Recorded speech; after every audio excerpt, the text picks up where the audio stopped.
Fred, tu nous mets les lumières, s'il te plaît? Merci. Bonsoir. Nous avons pensé que, avant de commencer, c'était important de vous présenter l'histoire de l'idiot de Dostoïevski. Parce que sinon, franchement, vous n'allez rien comprendre de la pièce. Voilà. Donc, c'est l'histoire de... Alors, tout commence dans un train, en Russie. C'est le mois de novembre. Il fait froid. Terriblement froid, mais il ne fait pas aussi froid que dans les âmes de nos chers personnages. La ligne de chemin de fer Varsovie-Saint-Pétersbourg traverse les vastes plaines désolées du pays. Un paysage triste, bleu mélancolie, avec des touches gris dépression, défilent sous les yeux fatigués de nos voyageurs. Et bloqués dans leur propre univers, ils ne se rendent pas compte que le sable de la vie s'écoule rapide entre leurs doigts froids parce que... Attends. Le train. Quoi, le train? Le train représente leur vie. Oui, parce que le train avance et la vie avance. Et qu'est-ce qui peut se passer à la fin du trajet? On ne sait pas. On doit le parcourir le trajet pour arriver à la fin, à notre destination finale. Et c'est là que... Oui, bon. Et dans ce train, une chose extraordinaire va se passer. Deux frères jumeaux, séparés à la naissance, se retrouvent assis l'un face à l'autre. Oui, mais c'est comme s'il était le prince Mishkin et Rogojin. Le yin et le yang, le noir et le blanc, deux opposés complémentaires, deux hommes qui se ressemblent tout en étant différents. Ensemble, ils sont la concrétisation de l'oxymore le plus ancestral du monde. Il y a deux personnes, Rogojin et le prince Mishkin. Oui, Rogojin. Alors, Rogojin, c'est la passion. Ses petits yeux noirs brûlent comme deux pierres incandescentes. Son père, avec qui il s'était embrouillé, vient de mourir et de lui laisser un gros héritage. Mais malgré ça, Rogojin reste humble. Il s'habille humblement comme un paysan parce que sa vraie richesse, ce n'est pas une richesse matérielle que tu peux voir, que tu peux toucher. C'est une richesse spirituelle, tu vois ce que je veux dire? Une richesse intérieure, c'est son amour, sa passion, sa rage. Et il brûle. Attends, le prince. Ce fameux sacré prince. Blond, de grands yeux bleus, beau, un enfant emprisonné dans le corps d'un adulte, extrêmement sensible, tendre, presque faible, en vrai. Il est malade depuis des années d'une étrange maladie nerveuse, genre plutôt l'épilepsie. Voilà, c'est ça. Il vient de rentrer de la Suisse où il a été soigné pendant 4 ans. Et les enfants étaient ses seuls amis. Les pauvres. Ah oui, parce que les adultes ne peuvent pas le comprendre. Il vit dans une autre dimension, un monde fait de bonté, d'amour. Il est la personne la plus bienveillante du monde. Il adore les gens. Il n'arrive pas à être méchant, c'est contre sa nature. Je sais pas comment t'expliquer. Tu vois Jésus? Eh bien, c'est lui. Dieu s'est refait homme une deuxième fois pour sauver l'humanité à travers le prince Mishkin. Oui, j'aime beaucoup la description que tu fais de lui. Et ce beau jeune homme va se faire accueillir par Gania. Gania, c'est... Attends, on va peut-être remettre les bases. Gania, prince Mishkin, Rogojin, vous êtes allés un peu vite, je trouve. Tout commence dans un train pour Saint-Pétersbourg où 3 personnes se rencontrent. Il y a Rogojin, le prince Mishkin et Lebedev. Rogojin et le prince Mishkin s'entendent tout de suite très bien malgré leur forte opposition. Oui, Rogojin et le prince Mishkin se livrent très rapidement l'un à l'autre, échangent sur leurs histoires de vie, discutent de choses intimes. Rogojin avoue notamment au prince sa passion pour une femme, Nastasia Filipovna. Et d'ailleurs, Lebedev essaye de s'immiscer dans leur conversation tout comme dans leur vie. Quant à Gania, Gania déteste le prince Mishkin Et ce, dès le premier regard. C'est le seul qui ressent ça pour lui de manière si forte. Et il pense qu'il complote dans son dos tout en faisant l'innocent. Oui, mais de plus, il est trop bizarre, Gagna. On est d'accord. Genre, son regard, il est trop attentif, trop inquisiteur. Tu ne sais jamais ce qu'il pense, vraiment. Et je parie que quand il est seul, son regard, il est complètement différent. Bah, en gros, Gagna, c'est un parano. Un putain de parano. Il pense toujours que les autres sont en train de comploter contre lui. Il se méfie des autres alors qu'il est le premier à être malsain, à mentir, à cacher des choses pour obtenir ce qu'il veut. Par exemple, il vit dans la misère, mais il fait semblant de rien. Et il loue des chambres dans sa maison pour se faire de l'argent parce qu'il adore l'argent et... Attends. Gagna se méfie des autres alors qu'il devrait se méfier de lui-même. Le pire ennemi de Gagna est Gagna lui-même. Mais c'est tellement critique. Et le prince Mishkin et Gagna se rencontrent chez le général. Le général est le patron de Gagna et il lui a promis une grosse somme d'argent s'il acceptait d'épouser Nastasia Filipovna. Oui, d'ailleurs, Nastasia Filipovna, il faut que je vous présente quand même la demoiselle. Alors, Nastasia, c'est une orpheline. Elle a été mise sous la tutelle de Totsky, un homme très riche, ami du général. Et donc, elle vit dans une de ces maisons de campagne avec des domestiques et ne le voit que très peu. Elle grandit et, devenue adolescente, Totsky est de plus en plus attiré par elle et il la viole. Et il recommence, encore et encore, chaque fois qu'il passe la voir. Bien sûr, Nastasia en est totalement dévastée et elle va emménager à Saint-Pétersbourg. Mais revenons plutôt sur le mariage arrangé entre Nastasia et Gagna. On l'a dit, Gagna adore l'argent, mais au début, il aimait réellement Nastasia Filipovna. Mais elle lui a fait subir tellement d'humiliations qu'il a fini par la détester, par la haïr complètement. Et seule la part du gain l'attire encore vers cette femme. Alors que la sœur de Gagna, Varia, déteste elle aussi Nastasia Filipovna. Elle ne veut pas que ce mariage voie le jour. Et c'est chez le général que le prince Mishkin voit pour la première fois le portrait de Nastasia Filipovna. Fasciné par le visage de cette femme contradictoire, il n'a pas besoin de demander pour comprendre. Il la connaît déjà. Il sait lire les gens d'un simple regard. Un visage étonnant, c'est comme ça qu'il l'a décrit. Un visage enjoué, un visage plein d'orgueil, mais avec des yeux pleins de souffrance. Rogojine, c'est de ce visage dont il tombe amoureux de passion. Et il décide de se ruiner pour lui offrir des diamants. Elle refuse, elle n'est pas vénale, mais Nastasia ne reste tout de même pas insensible à l'audace de Rogojine. Donc, 3 hommes se retrouvent liés à cette femme. Qui pour l'argent, qui par amour, qui par passion. Mais elle doit faire un choix. Oui, et c'est le soir de son anniversaire que Nastasia Filipovna va prendre sa décision. Tout le monde est présent. Rogojine, Nastasia, Gagna, Varia, Lebedev et le prince Mishkin. Ah, Hippolyte. Hippolyte, c'est un jeune homme qui est très malade, qui va bientôt mourir. Excusez-moi. Bon, bah, je crois que pour le moment, c'est tout. Merci pour votre attention et bon spectacle. Fred, tu nous mets les comptes, s'il te plaît?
de plus.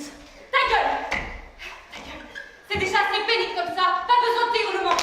Pas une seconde de plus! Pas une! Oui, mal, putain! Ça donne une inconnue! Crétin! Ta gueule! Ah! Il ne nous fiera que de la bonne. Déjà 7 mois que je la connais, cette canaille. C'est un truc classe. Attention, vraiment classe. La super bombe! Je veux dire, parce que c'est super nouveau. Ça va être le pied. Ce qui veut dire que tu l'as pas encore goûté.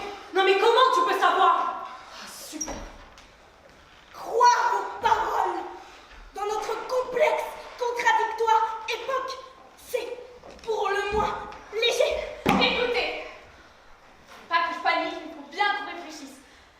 On attend, ou bien peut-être qu'on peut essayer de trouver autre chose. On attend. Encore un peu. Va venir. Je regrette de m'être fourré dans votre plan. Tête de nœud. Moi j'en ai marre d'attendre. Ouais, je vais chercher mon Genet. Et moi mon Céline. Cette ville puante, on en trouve dans tous les coins. Attends! On s'était pourtant tous mis d'accord. Si vous vous cassez, tout est foutu. On s'était pas mis d'accord pour poireauter ici une éternité sans dose. Et moi j'aurais déjà pu lire un moment.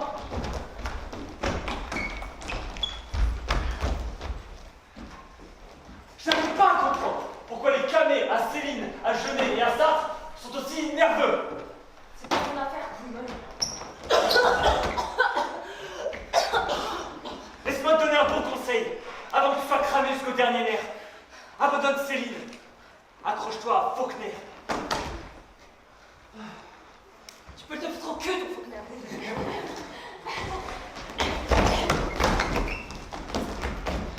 Faulkner, tu t'accroches à lui. Et en un mois, tu te retrouves aussi débile que toi. Vous savez comment on les surnomme à Amsterdam? Ceux qui tournent à Faulkner et à Hemingway. Les altéromanes. Regardez-moi ces altéromanes.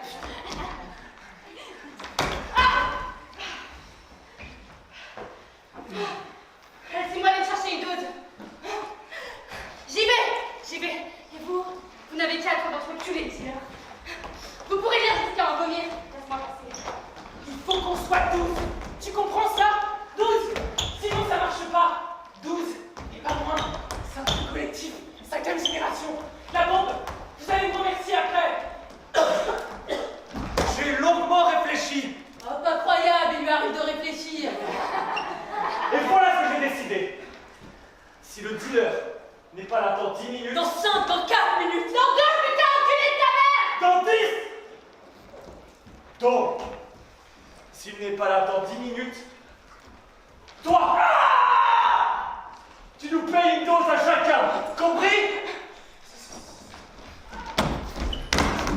Compris ou pas compris? J'entends pas. Compris. Amis, pourquoi faire de notre rencontre quelque chose de mauvais? Nous sommes rassemblés pour prendre, comment dire, notre pied ensemble.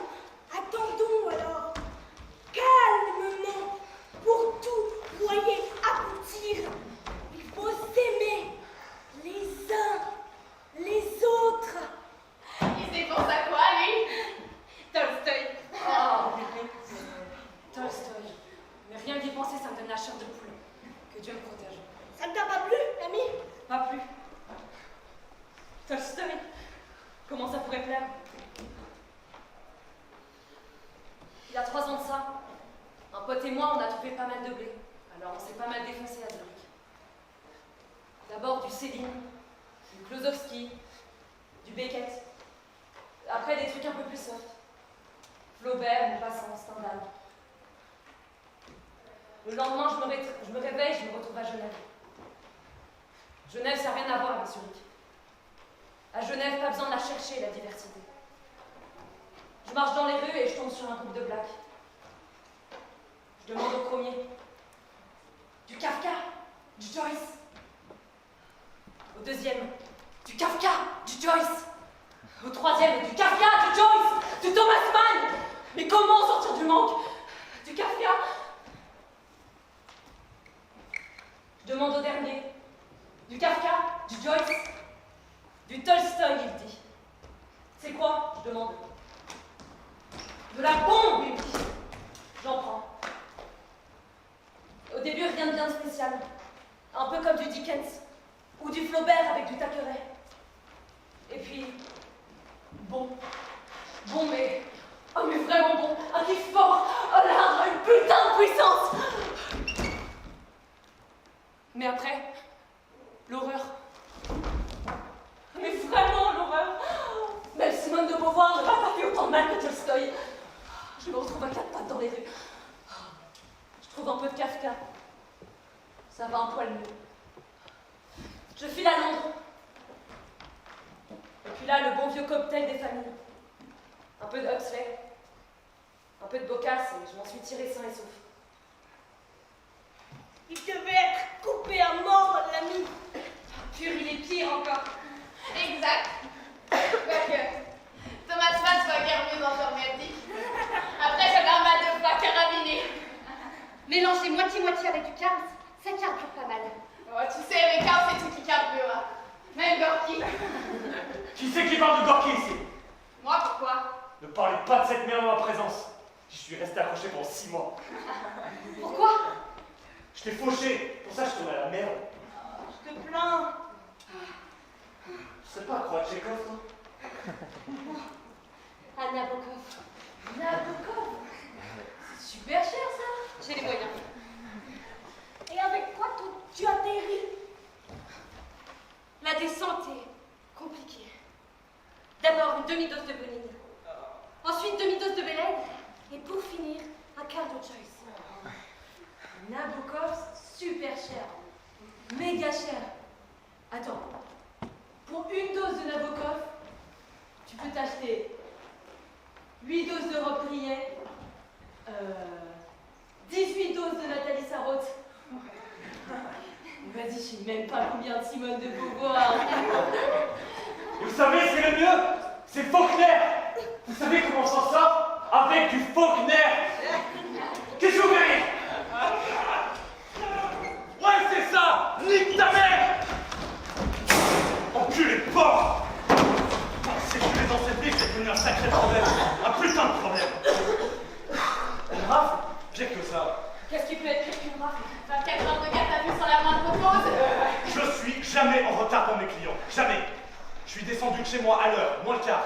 Voilà qu'une horde de femmes en furie descend ma rue en scandant « L'homme est un animal avec une corne entre les jambes !» Ni une ni deux, je me retourne et je tombe face à une foule de mecs qui hurlent « Femme, sac à foutre !» J'avais plus où tourner une deuxième fois. Au carrefour, je me suis retrouvé pris en sandwich. Bon. L'important, c'est que la marchandise soit intacte.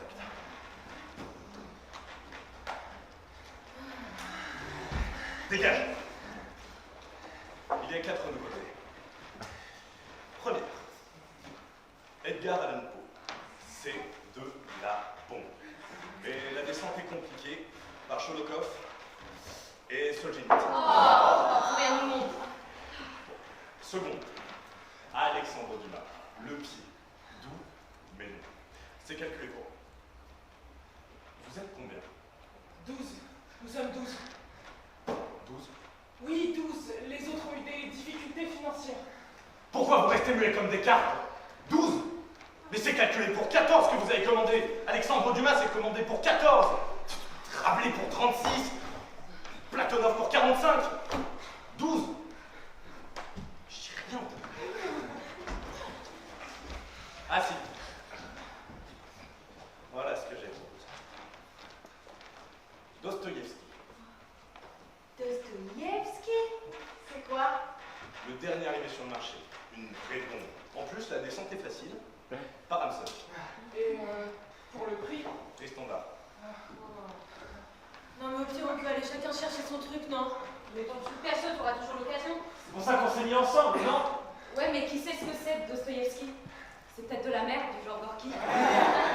Bon, moi, mes clients, je vends jamais de la merde. Je vous demande d'en prendre note.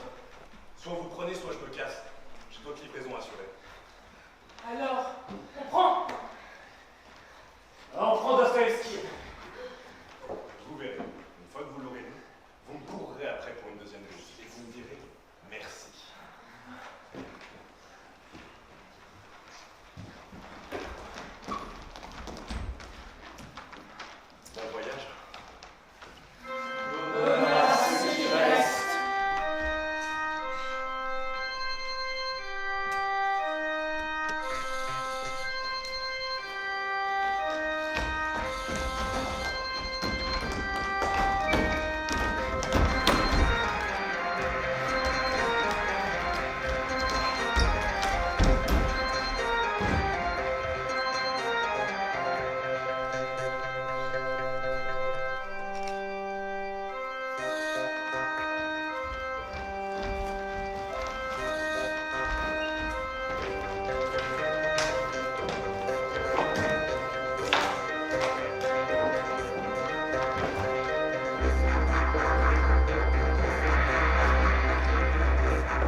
bonne fois pour toutes. Nastasia Filipovna. Nastasia Filipovna! Nastasia Filipovna! Nastasia Filipovna! Que vous arrive-t-il, messieurs? Qu'est-ce qui vous bouleverse ainsi?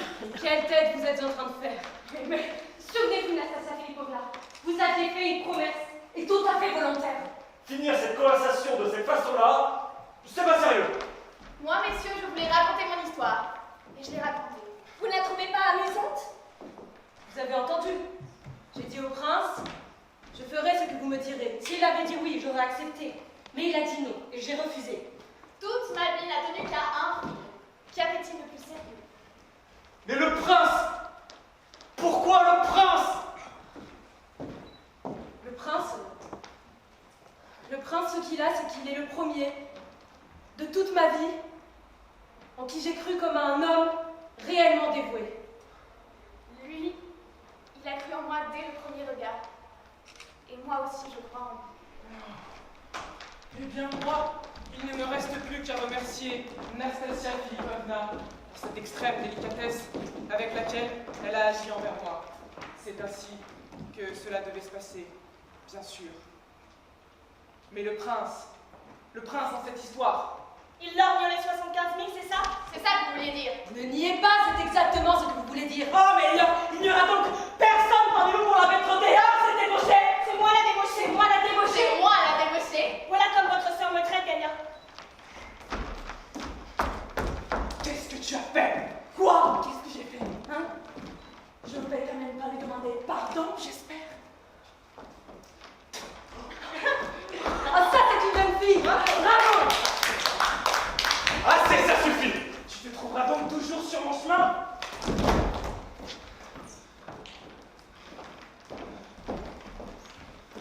Bon, moi, tant pis. Mais elle, je ne le laisserai pas. Oh, que vous aurez honte de votre geste. C'est vrai, j'ai déjà vu son visage quelque part. Nastasia Filipovna! Je l'ai!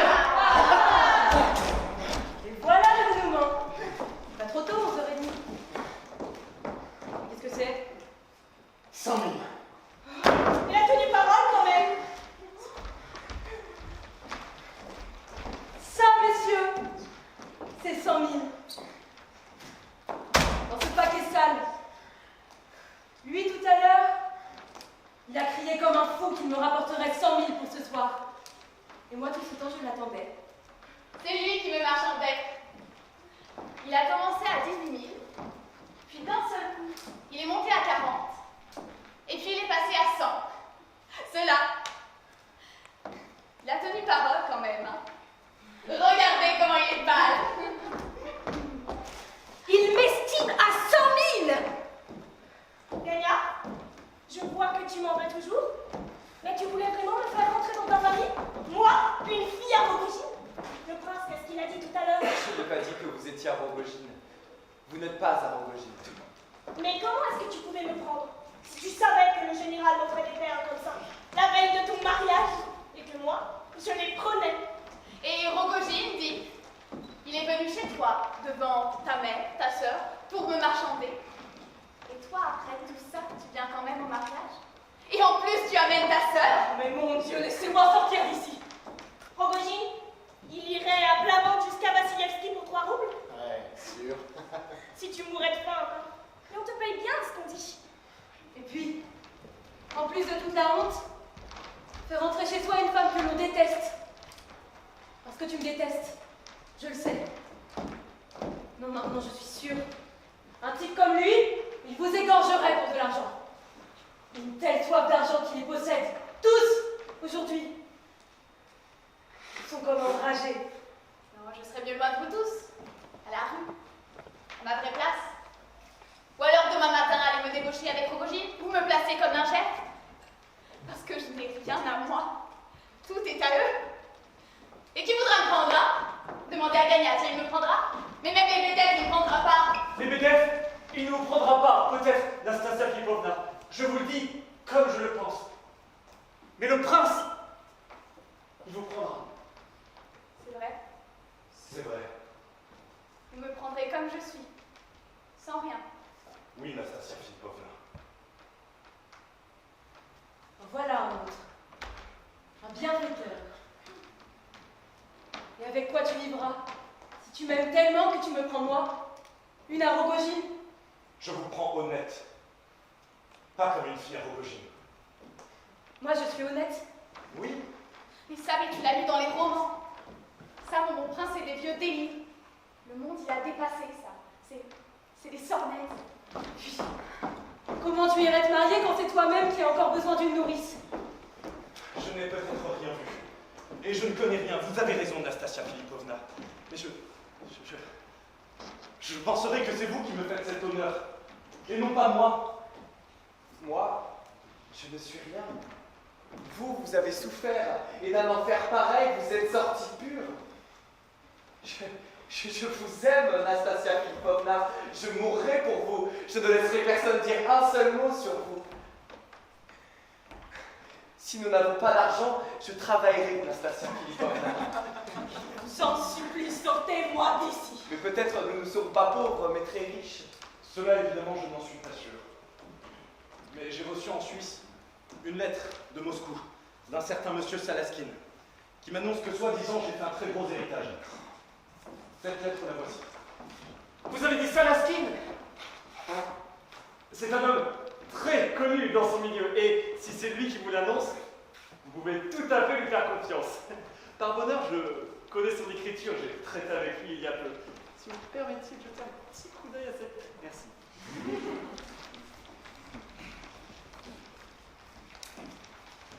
Mais c'est vrai cette histoire d'héritage? C'est une maison de fous. L'affaire est garantie. Vous recevrez, d'après le testament inattaquable de votre tante, 1,5 million. Voilà comment il est notre prince Mishkin.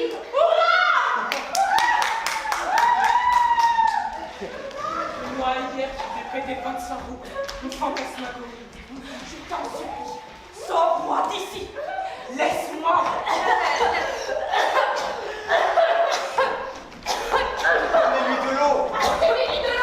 Pas d'eau, donnez-moi du champagne. Boire du champagne vous est interdit. Mais prince, il ne me reste que 2 semaines à vivre. C'est ce que déclarent nos savants médecins. Que peut-on me permettre ou m'interdire pendant ces 2 semaines? Oui, le champagne.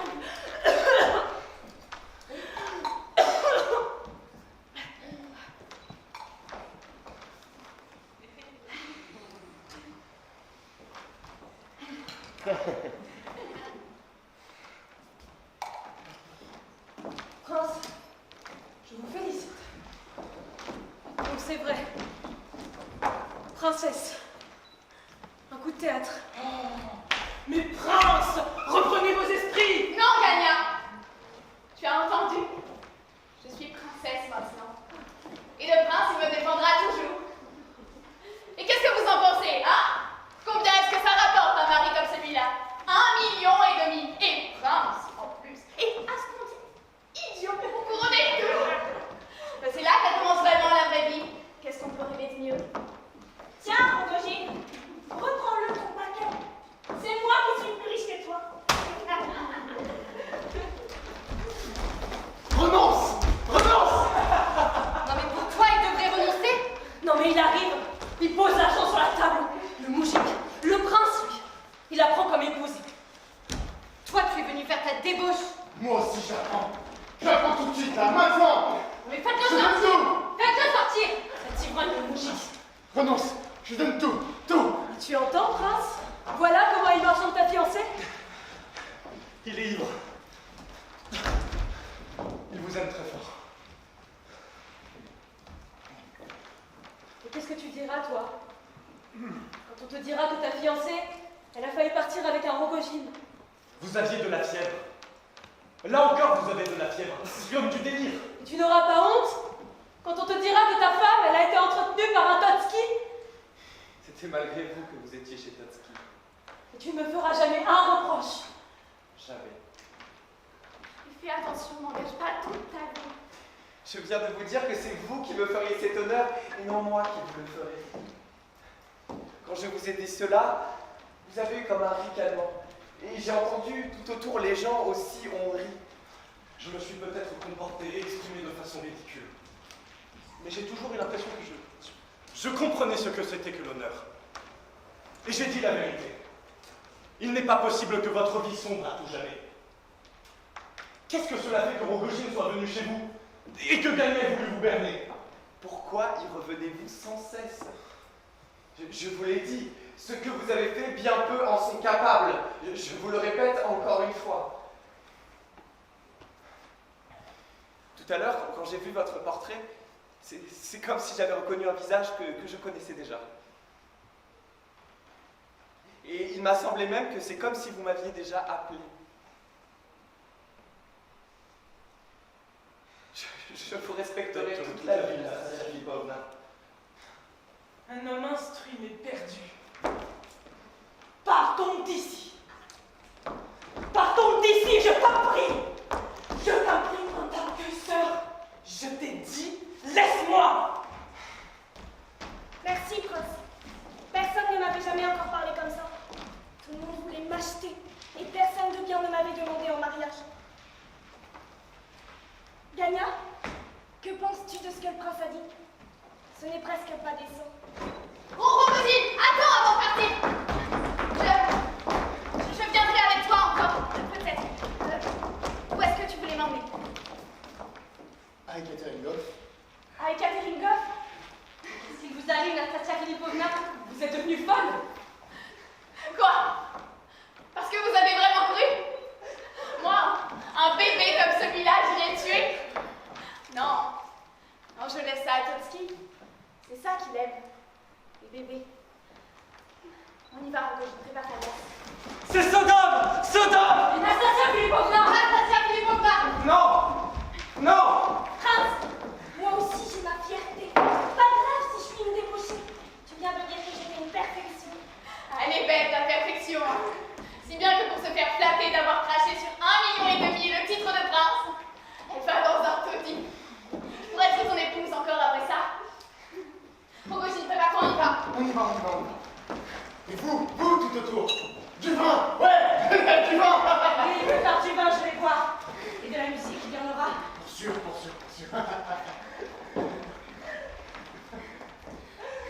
Embrasse-moi! Elle est à moi. Tout à moi. La reine. Fini! N'écris pas comme ça. Je suis encore chez moi, je te rappelle. Et si je veux, je te mets dehors un coup de pied. Tu vois, l'argent, il est encore là. Je ne l'ai pas encore pris. Tiens, donne-le-moi, tout le paquet. C'est là-dedans qu'il y a 100 000. Quelle saleté. Regarde, prince. Ta fiancée, elle a pris l'argent parce que c'est une débauchée. Mais pourquoi tu pleures? Mais c'est dur peut-être. Mais tu devrais rire. Allez, laisse faire le temps, ça passera. Et mieux vaut nous quitter aujourd'hui que plus tard. Pas de bonheur pour nous. Et mieux vaut nous quitter bons amis. Parce que tu as raison. Moi aussi, je suis une rêveuse. Est-ce que je n'avais pas déjà rêvé de toi? C'est vrai. Déjà, quand j'étais chez Totski, je rêvais. Et parfois, vrai, on réfléchit, on rêve. Je voyais toujours quelqu'un comme toi. Doux, gentil, honnête. Il devait venir d'un coup et me dire: vous n'êtes pas coupable, Nastasia. Et moi, je vous adore. On rêve si fort parfois. On en devient folle. Et puis Totski revient. Il vous déshonore. Il vous humilie. Il vous débauche. Il vous laisse brûler et puis il s'en va. 1000 fois j'ai voulu me jeter dans les temps, mais j'étais trop lâche, pas eu le cran, et puis maintenant... Bon, Rogojin, tu es prêt? C'est presque. Arrêtez-la! Attachez-la! Elles sont là! Les troïkas aux clochettes! On les voit! Par la fenêtre, elles sont à la porte! Nastasia Filipovna! Arrière! Reculez tous! Je vous tuerai tous! Ganya, je veux te récompenser. Rogojin, dis-moi, il irait jusqu'à Vassilevski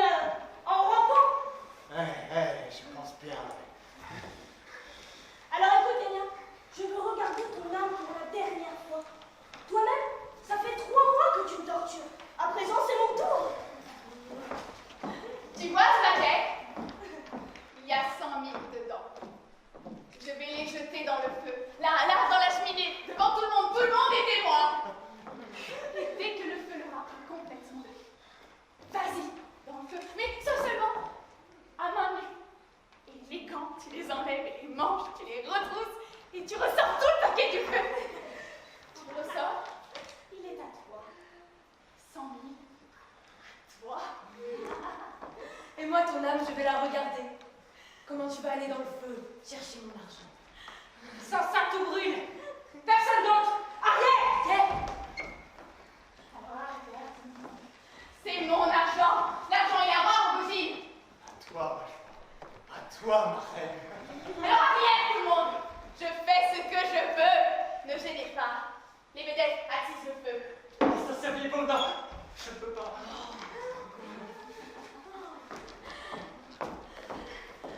Non! Arrêtez-la! Non! Arrêtez-la!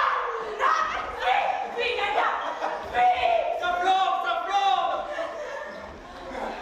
Mais attachez-la, je t'en conjure. Arrêtez-la! Non, je vais mourir à l'instant même. Mon Dieu, mais pourquoi cela nous arrive-t-il? Ah, ça brûle, hein. Brûle, tout brûle! Je t'aime. Vas-y! Je t'aime. Mais vas-y, ce petit fanfaron! Ça va brûler! Aidez-le. Je le retirerai du feu avec mes dents! Je vais ramper comme un ver! Comme ces gens sont malheureux. À genoux, dans la boue, je vais ramper comme un ver! Tout va brûler. Tout va brûler. Je vais bientôt mourir. Je vous dis, je vais bientôt mourir vite. Je vous le demande en tant que sœur. Allez. Tout va brûler. Tout va brûler. Va brûler tout. Non, non, non, non. Brûler 100 000, 200, 300, 1 million, 1 milliard. J'obtiendrai bien plus de toute façon.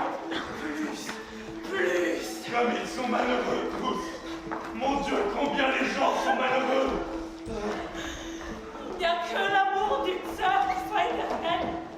Que l'amour d'une sœur. Je vais ramper dans la boue, je lècherai vos pieds, je les couvrirai de baisers. La mort, c'est la chose la plus redoutable au monde.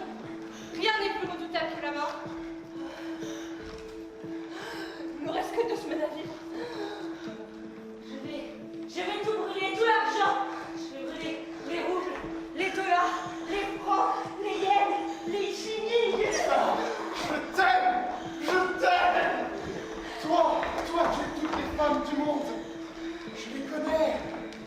Je les sens. Je les veux.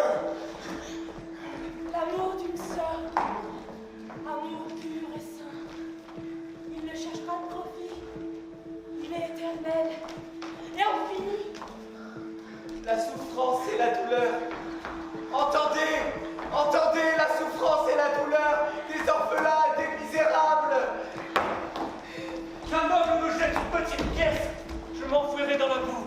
Je vais me contorsionner comme un ver et grogner comme un porc. Mais il y a des gens sans pitié, sans cœur. J'ai la tuberculose. Il ne me reste que 2 semaines. Je bâtirai un château au sommet de l'Everest. Le château le plus cher du monde. Ses murs seront faits de diamants et d'émeraudes. Chaque matin, je me promènerai sur la terrasse pour lancer aux petites gens d'en bas des volées de pierres précieuses. Et aux petites gens d'en bas de les attraper et de crier « Gloire à toi, Gagna, l'homme le plus riche du monde !» Je désire toutes les femmes du monde. Je les connais. Je les sens, je les aime toutes. Je dois les féconder toutes. C'est le but de ma vie. Ma bite divine rayonne dans les ténèbres. Mon sperme bouillonne comme de la lave. Apportez-moi les femmes. Je les féconderai toutes. Toutes. Toutes. Je vais construire une machine parfaite.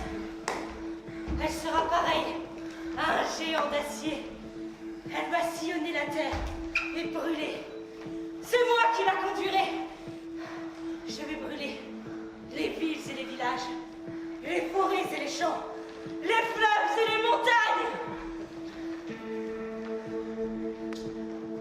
Il y a 3 265 150 nerfs dans mon organisme.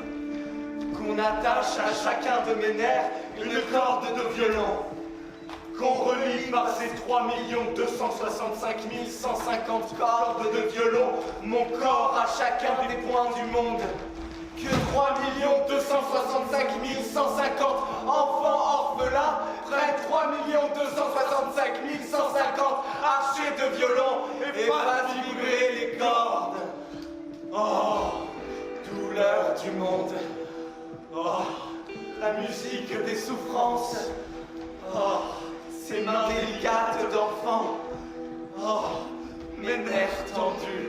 Jouez de moi, humilié et offensé, orphelin et misérable, que votre douleur devienne la mienne.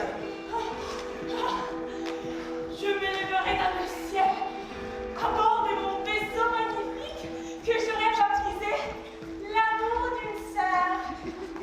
Il sera chanté et transport, aussi léger que l'air, et aussi dur que le diamant. Je m'élèverai dans le ciel et je pousserai un cri qu'on entendra dans le monde entier.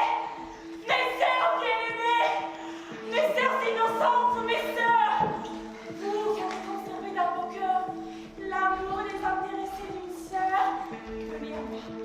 Venez à moi, je vous enlèverai du bas du monde pour vous conduire dans le monde de la bonté et de la lumière. Elles viendront nombreuses et attendront en bas. Je leur ferai descendre un escalier d'argent et elles monteront vers moi. Je deviendrai un énorme port d'acier. Je vivrai sous terre et ne viendrai à la surface que la nuit. Pour bouffer les saletés du monde. Dans la journée, digérant les ordures, je ne laisserai pointer à la surface que ma langue pour lécher les semelles des comtes et des princes, des marquis et des barons. Je tromperai la mort. Je tâcherai les meilleurs savants du monde pour qu'ils créent un moi nouveau, éternel et nouvelle Hippolyte. Dans les 2 semaines restantes à mon corps pourrissant, nous fabriquons le corps nouveau et éternel d'Hippolyte. Il sera constitué des meilleurs matériaux, les plus solides et les plus résistants, aussi lumineux que le soleil. Il sera fort et jeune. Et je me lèverai. Et je prendrai dans mes bras forts et neufs le corps ancien d'Hippolyte. Et je le jetterai avec un grand rire dans la gueule de vieille maman. Et je vais rire et cracher dans sa gueule aveugle. Rire et cracher. Et quand il s'endormira, attraper les diamants et les émeraudes. Dans la main gauche, les diamants. Dans la droite, les émeraudes. Gauche, diamant. Droite, émeraude. Oh, que le peuple immobile est beau. Quel charmant animal et féroce. Comme il est soumis à sa maîtresse. Je lui désigne une nouvelle ville. Et je lui dis, attaque! Et il bondit de l'avant. Brûlez, brûlez villes et villages. Brûlez, brûlez pour ces champs. Oh, comme c'est bon de féconder des pays et des continents entiers. Aujourd'hui, je pèse les femmes du Mexique. Demain, de l'Indonésie. Approchez, famille. Approchez par millions. Je vous aime. Je vous veux. Je vous pèse toutes. Mon bateau, l'amour d'une sœur, plane au-dessus du monde de la vulgarité et du mal. Venez, mes sœurs adorées, notre arche de montée des lumières naviguera jusqu'à notre galaxie, la galaxie de l'amour. Il n'y a que là que nous trouverons la paix et la liberté, que là, et tous ensemble. Oh, que j'aime ces menottes d'enfants. Ces maigres menottes ciselées d'écorchures et d'engelures. Jouez de moi, chérubin doré. Jouez plus fort.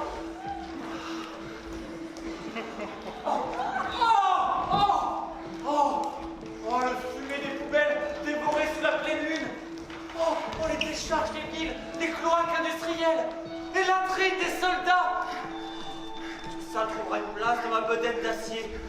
Je boufferais tout ça et le ferais coulement descendre avec l'eau des égouts. C'est le vin le plus délicat au monde. Ah! Les premiers rayons du soleil levant me chassent. Et je m'enfonce dans la chair fraîche de la terre. Et je laisse pointer ma langue à la surface. Oh! Oh! Oh, que les semelles des riches et des aristocrates et doux! Oh, que leurs maîtres sont puissants et sur d'eux! Oh! Oh!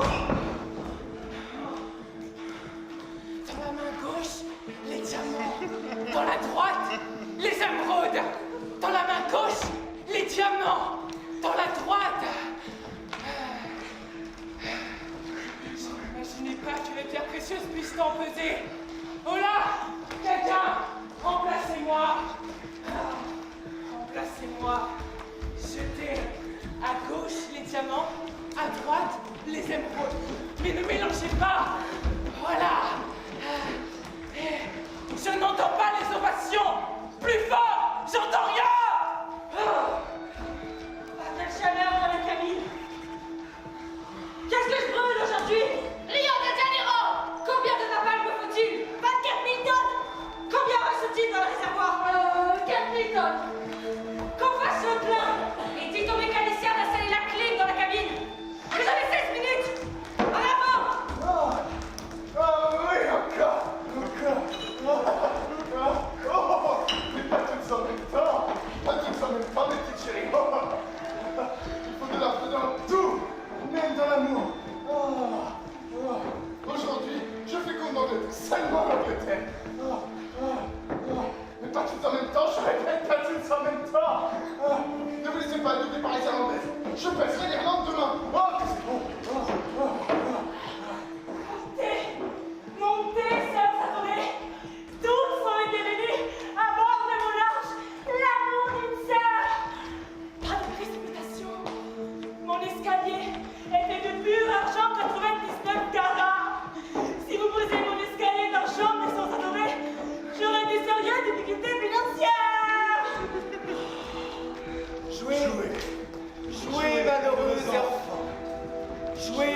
Jouez sur les nerfs de mon corps. Jouez, mais de grâce, ni Schoenberg, ni Shostakovich, mais Vivaldi, de grâce, Vivaldi, les 4 saisons, vous m'avez compris? Vivaldi, les 4 saisons, Vivaldi. Oh, que les semelles des riches, les aristocrates et tout. Dommage que tous les aristocrates ne fréquentent pas exclusivement que les endroits convenables. Certains assistent, on ne sait pas pourquoi, à des matchs de football. Qu'est-ce qu'un aristocrate peut trouver au football? Un jeu pour la plèbe. Dans les tribunes, c'est sale, couvert de crachats, de vomissures, dans les chiottes des stalles. Oui, ces semelles-là ont un goût différent, pas aristocratique. Encore jeune et neuf? Oh, je combattrai dans les champs. Je bondirai comme un jeune fond, se gorger de soleil et d'air pur. Mon association Jeunesse et Santé est ouverte à tous les jeunes hommes entre 16 et 25 ans. Tous les volontaires seront bienvenus. À condition qu'ils soient beaux et jeunes, et pas au-dessus de 25 ans. Porge! Pourquoi crie-t-il aussi mollement? Oh là, bétail! Ce n'est pas des haricots ou des petits pois que je vous jette, mais des diamants et des émeraudes. Ouvrez plus grand vos gueules! Le napalm, bien sûr, c'est un plaisir coûteux. Ce serait plus simple avec du kérosène ou du mazout. Et le kérosène dégage une telle fumée. Et le mazout, ça pue tellement. Quelle chaleur dans la cabine.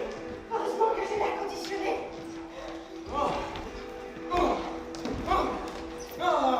Mais pas toutes en même temps. Rien. Je suis pas une machine. Je peux pas me briser toutes en même temps. Arrière, chef de brique, arrière. Mes sœurs, mes chères sœurs, je vous en supplie, montez l'escalier l'une après l'autre.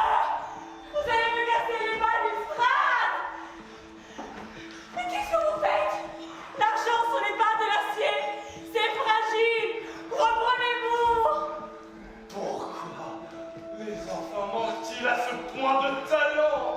Ah, ce n'est pourtant pas compliqué d'apprendre à jouer du violon. Ah, si peu d'enfants prodiges sur notre planète. Ne me déchirez pas les cordes, salauds! Que vous ont donc appris vos pédagogues sans talent? Une corde de violon n'est pas une corde à linge, ni un archer à bâton. Il doit effleurer la corde avec douceur, douceur, doucement, doucement, doucement. Ah, qu'il est bon d'être jeune et bien portant. Ainsi, personne ne pourrait te déchirer les nerfs. Dans notre association Jeunesse et Santé, vous trouverez tous les équipements sportifs. Vos muscles deviendront fermes et souples. On admirera votre corps. Association Jeunesse et Santé. Association Jeunesse et Santé. Entre 7 et 25 ans. Entre 16 et 25 ans. Porc, je n'ai plus de diamants. Qu'on brise les murs. Mais pourquoi il ne crie pas? Mais c'est une grève ou quoi? Salaud! Vous voulez maman? La bite ne vend plus! La bite ne vend plus! La bite ne vend plus! Dégueulasse! Les déchets radioactifs! Moi, la bite ne vend plus! Moi! Oh! Dieu a puni ce débauché! Et qui réparera mon escalier? Elles ont cassé mon escalier d'argent! Sont en train de me déchirer les cordes! Ah! Ils me déchirent les nerfs! Qu'il est bon d'être jeune et bien portant. Ainsi, personne ne pourrait te déchirer les nerfs. La bite ne vend plus! À moi! Mais pourquoi? La bite, c'est bien! C'est fait! Je dois féconder la moitié du monde entier! J'en suis qu'à la moitié de l'Europe! Restez à là! Je t'en supplie! Aide-moi! Elle va se faire foutre! J'ai un gicleur qui est bouché! Porc, je ne peux pas casser les murs à main nue. Il me faut des outils. Qu'on m'apporte une masse. Il ne porte plus!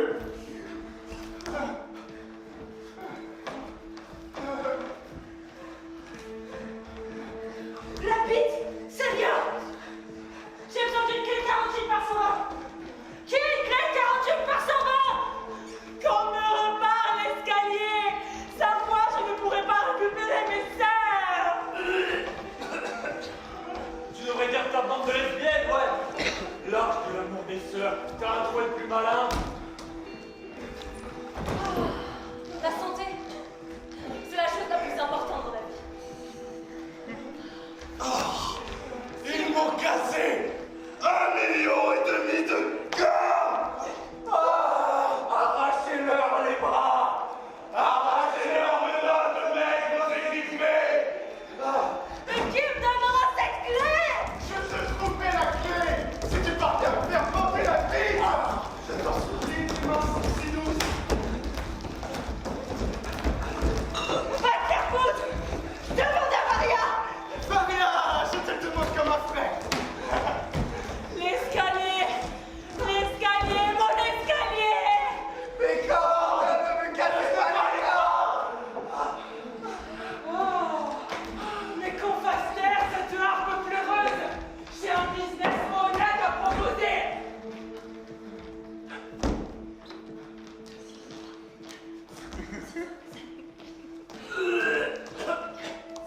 Quel business? Il me faut un marteau piqueur de Nimoulet. En échange, je propose n'importe quel morceau de n'importe quel mur de mon château. Et mes murs sont en diamant. Et qu'est-ce que j'en ai à foutre de tes diamants? J'ai un gicleur qui est bouché! Pour les décharges des villes, je te trouverai toutes les clés dont tu as besoin. Mais il faut me débarrasser des déchets radioactifs que je n'ai pas à les bouffer. Je peux négocier avec toutes les femmes du monde pour qu'elles chient sur les déchets radioactifs. Ils seront recouverts d'une épaisse couche de merde. Il faut me la faire bander. Oh, j'ai peiné à faire bander, crois-moi, j'en suis capable! Et qui réparera mon escalier? Je répare tout ce qu'on veut si vous apprenez à ces enfants à jouer du violon comme il faut. Dans mon association Jeunesse et Santé, je peux tout apprendre aux enfants. Mais avant tout, je leur apprendrai à profiter de leur jeunesse et à préserver leur santé. La culture du corps, c'est formidable. Si le corps est sain, jouer d'un strat Bradivargus, c'est 3 fois rien.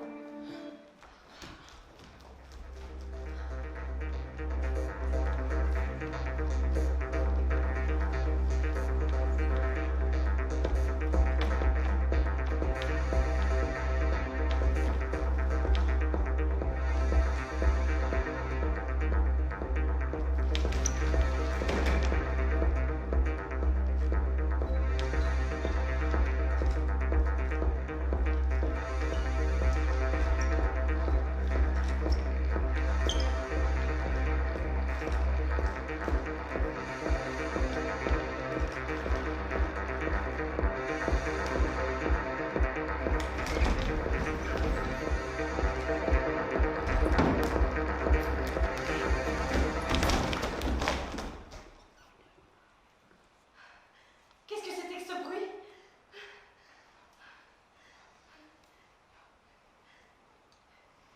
Les muscles de ton nouveau corps viennent de se rompre.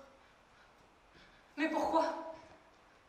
Parce que la destinée de tout objet neuf est de se casser tôt ou tard. Mais pourquoi je ne sens rien?